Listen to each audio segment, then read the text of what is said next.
I know some of you have visited Pickering fairly recently, but for those of you who don't know Pickering, it's a church located in the middle of the market town in North Yorkshire, sort of northeast of the city of York. And the church itself is very interesting. We have fragments of Anglo-Saxon sculpture, but the present church itself dates in its standing fabric. The earliest parts are of 12th century date. And then successive programmes of rebuilding of the church. Most notably, you can see here the rebuilding of the chancel arch in the 14th century, and then the heightening of the walls, a very classic alteration to many medieval parish churches in the 15th century, to add a clerestory of windows lighting the nave and providing for us this wonderful mural canvas for a scheme of remarkable wall paintings. But we think that the scheme we have surviving in various forms dates to the mid-15th century, so that it's absolutely contemporary with the raising of the walls, with the insertion of a clerestory into the church. But of course these paintings disappear from view at the Reformation, and we have no evidence of when that actually happens. But certainly when Edward VI's commissioners visit Pickering, they simply note the presence of a service or a guild dedicated to Our Lady. So there's a medieval guild dedicated to the Virgin in the church, but it's probably likely that that visit prompted some frantic whitewashing if the paintings had not already been whitewashed. So in August 1852, the Reverend John Ponsonby wrote a letter to the Archbishop of York.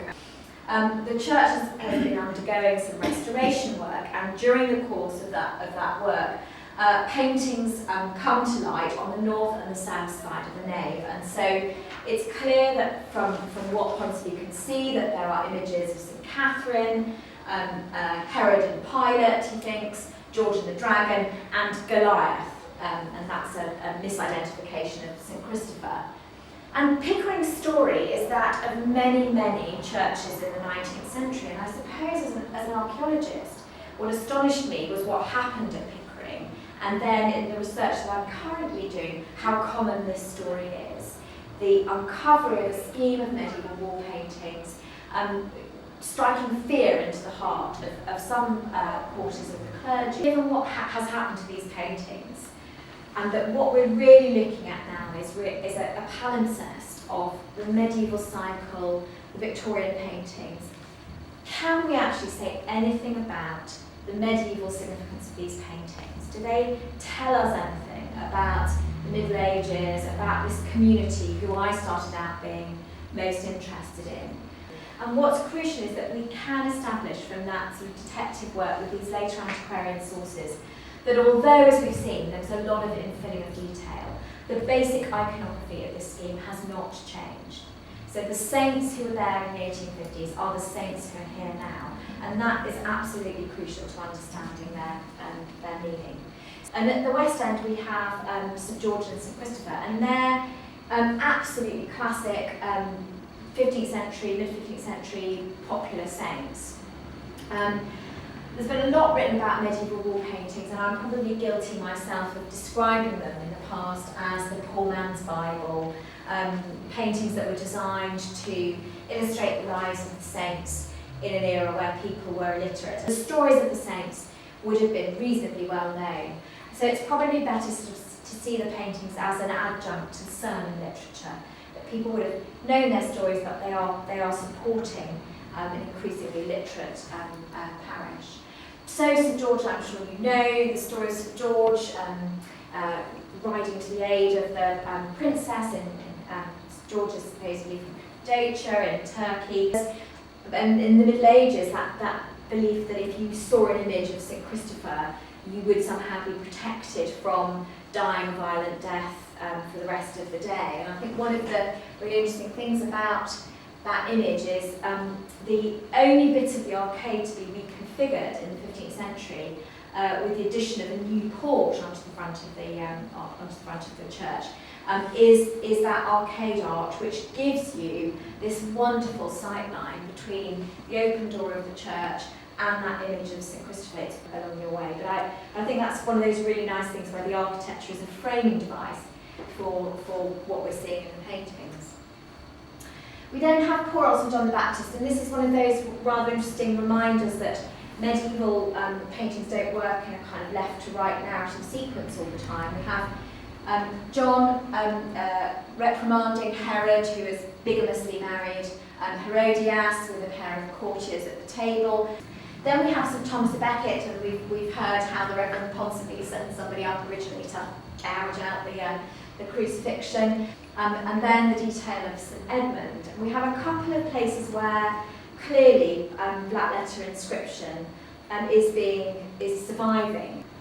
When we move across the other to the other wall, the image of St Catherine, I should say sometimes if you've ever tried to take pictures of Pickering paintings, it's really, really difficult because the clerestory does such a good job of lighting the paintings that you can never actually get good images. You have to sort of stay there all day and then wait for the sun to move around the building. But this is the St Catherine story. Is the biggest area of wall space occupied really by a saint's life. And we've got the whole story from left to right in a series of bands here. So we start top left with a little sort of devil being worshipped on a pedestal by Maxentius and his court. She goes back into prison, she's flogged, she goes back into prison, she's visited by the Empress Faustina, who's converted. She's then tortured on the wheels, which break asunder, and finally Maxentius is getting really fed up at this point, and she's back to her head chopped off at the bottom. Then there are a series of images which, when they were first uncovered, were interpreted by Hay Dykes as being scenes from the lives of the saints Damien and Cosimo, but which were then realised by the time Lightfoot was writing to be depicting the 7 corporal acts of mercy. So you may know the wonderful window in All Saints in Wall Street. So we have a pair of sort of pilgrims or visitors who are being given drink and food, or food and drink. They're being given clothes to wear, so clothing them naked, visiting the imprisoned, visiting the sick, and then finally burying the dead. So we have a shrouded corpse in the grave. So the first 2 people out of the mouth of hell are Adam and Eve, and Adam is carrying the apple. And I'm always asked why there are these little, the naughty bits of the naked coming out of hell are sort of covered up. And again, it's quite an interesting. I think it is a detail of medieval painting, but it could also, of course, be Victorian sensibilities. So the sort of schemes that we have here really speak to us of that classic mix of mid-15th century, a fondness for the saints, a profound belief in their ability to be intercessors at death and after death, but also in life, to be part of your sort of daily life. But there are those rare moments where you're researching something and suddenly you make a connection with something that takes you right back into, in my case, the mid-15th century. So I started to write out, as you do, down the plan. And when I did that, a little chills went down the back of my neck because I suddenly realised that they were in calendar order. So just to sort of show you what that means, we start, of course, in the old church with the New Year, Lady Day, 25th of March. And our first saints are April, opposite those kind of the Passion and Resurrection of Christ, associated with the movable feast of Easter, so March and April at the West End.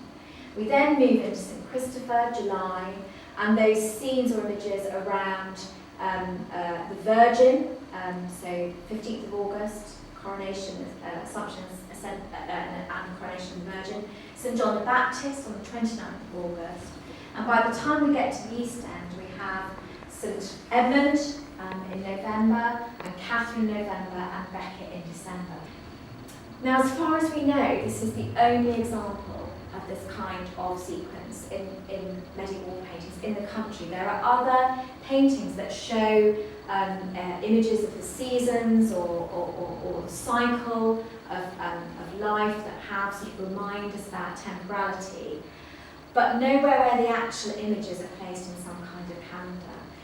And to be honest with you, still don't really know what that means. So it may be that what we look at when we see Pickering is a Victorian scheme of wall paintings, but what is important is that there's still enough of the story there to unpick some of the meanings that they had for the people who created them. Thank you very much.